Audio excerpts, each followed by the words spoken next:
Cześć! Na rynku nieruchomości dzieje się sporo, mimo że wakacje nadciągają. Prezes spółki deweloperskiej dziwi się, że od 2 miesięcy ludzie mało kupują. Media główne zmieniają ton i już zaczynają mówić, że nie wszystko się sprzeda, ale to one już od dawna przewidywały. No i też jest ciekawe, co robi rząd. Na przykład podziwia nas, ludzi ciężkiej pracy. Szczerze mówiąc, mnie to obraża, do tego wrócę. Albo ma swoje programy mieszkaniowe, ale tutaj ciągle na stronie rządu kredyt 2%. Przedstawię Wam to, co dzieje się na budowach. Ale wracając po kolei i zanim Was zaproszę na tę audycję o najświeższych czerwcowych danych z rynku nieruchomości, z rynku budownictwa mieszkaniowego, zapraszam Ciebie. Jeżeli interesuje Ciebie rynek nieruchomości, subskrybuj ten kanał, tutaj poznasz trendy, poznasz zmiany w prawie, a dodam, że sporo się zmienia i o tym też wspomnę na końcu tej audycji. A ponadto zapraszam do wspierania tego kanału, bo wspierający zawsze dostają więcej. Możecie to zobaczyć na playliście dla wspierających, a na stronie syment24.pl tradycyjnie, oprócz szkoleń z obrotu nieruchomościami, znajdziecie również audycje ze statycznymi formami wykresów danych, nawet z większą ilością danych i informacji niż to mogę przekazać na kanale tego filmu. Przechodząc do początku, to taka jedna mała uwaga. Zajrzałem sobie na stronę Ministerstwa Rozwoju i Technologii. Zajrzałem tam w poszukiwaniu informacji, oczywiście, co dzieje się z naszym ulubionym Yeti, czyli kredytem 0%. No i co ja się dowiedziałem? Dowiedziałem się, że otrzymuję jako człowiek ciężkiej pracy, nie bojący się brać spraw w swoje ręce, życzenia od ministra rozwoju. Panie ministrze, dziękuję za te życzenia. Jestem niezmiernie wdzięczny. Chciałem tylko przypomnieć, że taka władza dawno miniona, ona zawsze mówiła klasa robotnicza. To jest ten core, ten basic, na którym będziemy się obierali. I tą władzę obaliła klasa robotnicza.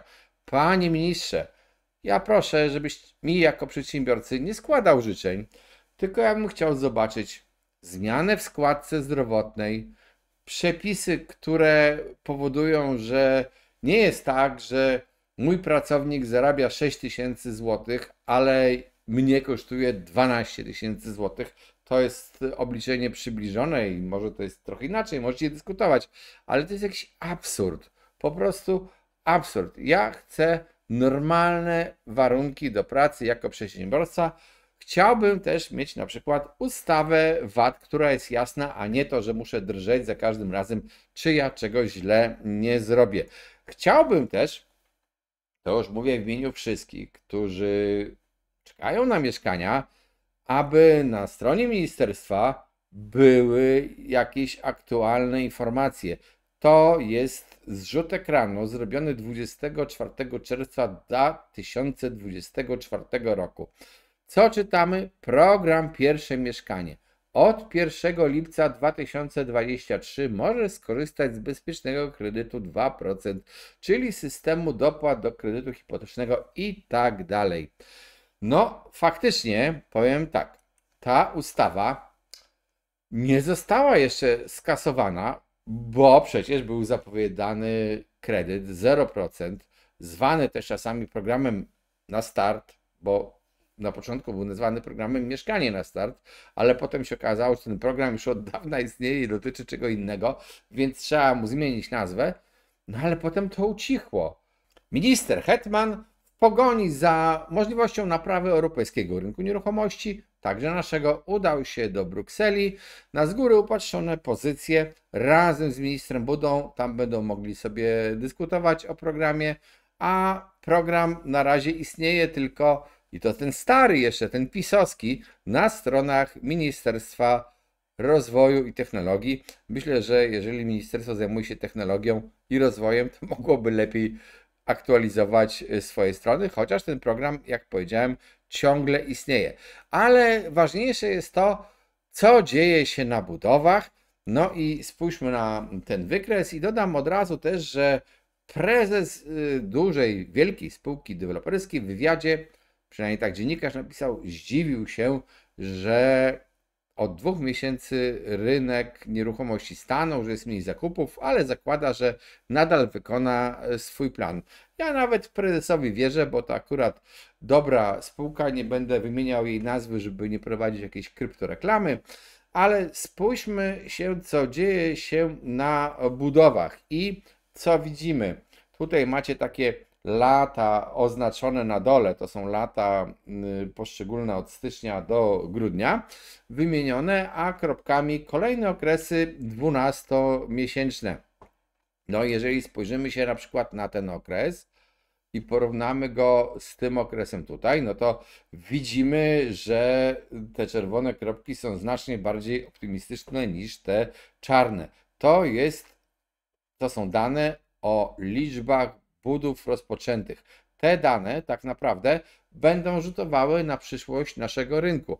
No i tu tą falistą linią czerwoną, cienką oznaczyłem poziom liczby budów rozpoczynanych w danym miesiącu. To jest mniej więcej na poziomie 20 000, mniej więcej, dlatego linia jest taka lekko falista. I spójrzmy się, jak często byliśmy powyżej tego poziomu, jak często poniżej.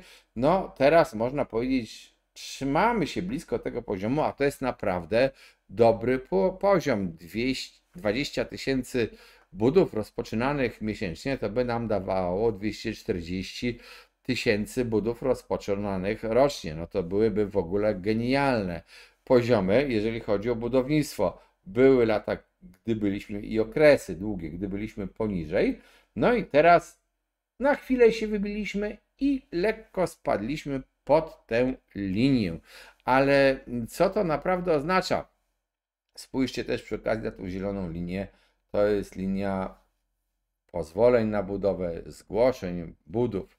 I widzimy, że ta linia pozwoleń bardzo często, nie zawsze, wyprzedza linię rozpoczynanych budów. To jest dość oczywiste, bo najpierw trzeba uzyskać pozwolenie, potem budowę. Widać też, że jest ciągle różnica między liczbą budów rozpoczynanych, a uzyskanych pozwoleń, co oznacza po prostu, że nie każde pozwolenie na budowę skutkuje później budową.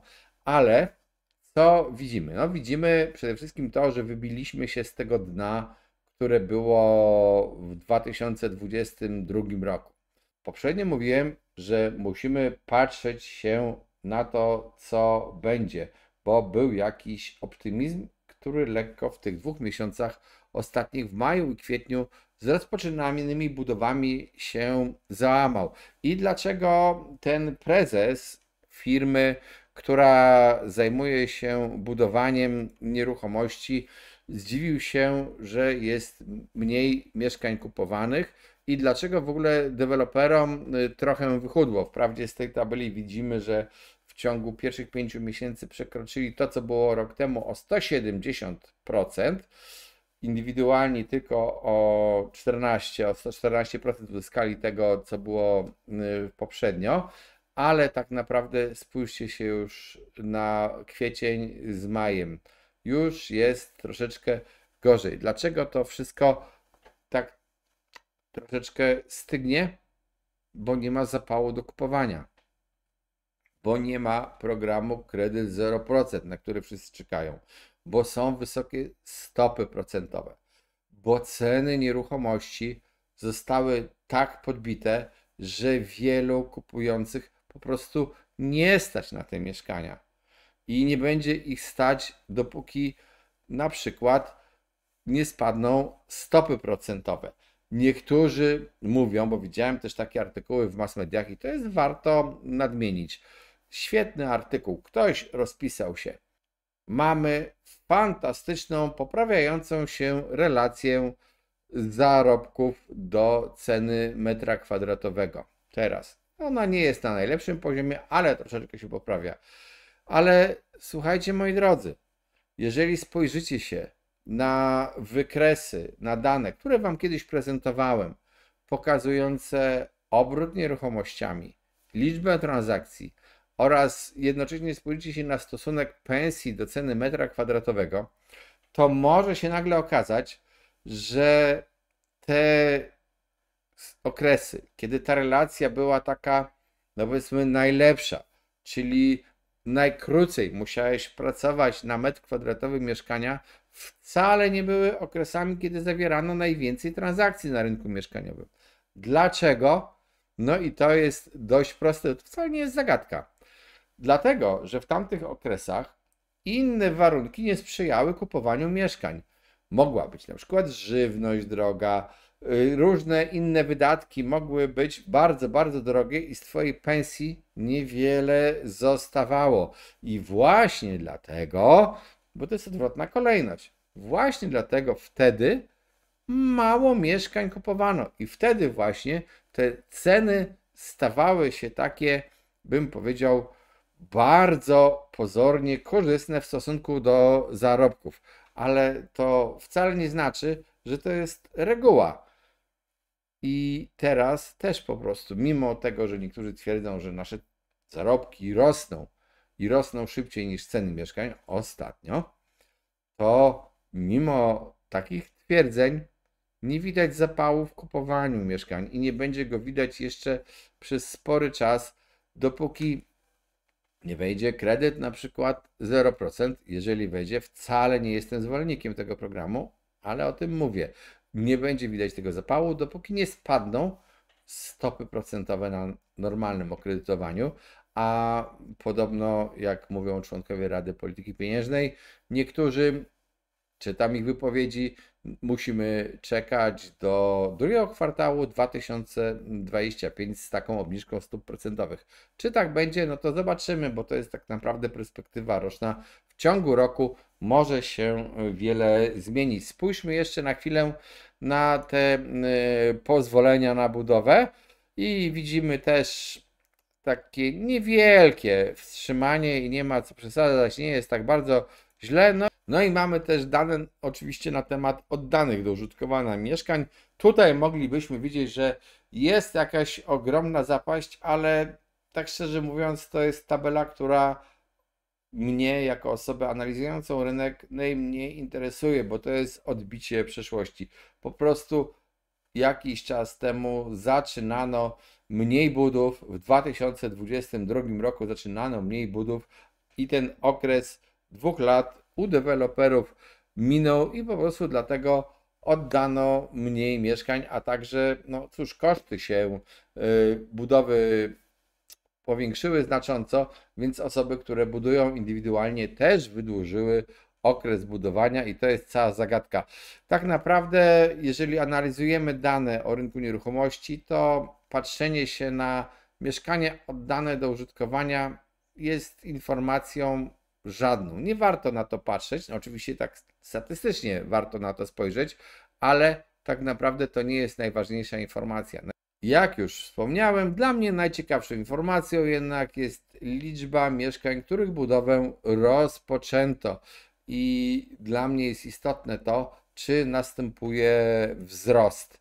Widzimy na tym wykresie, jeszcze raz powtarzam, ten wzrost nastąpił, na końcu jakieś takie zawahanie.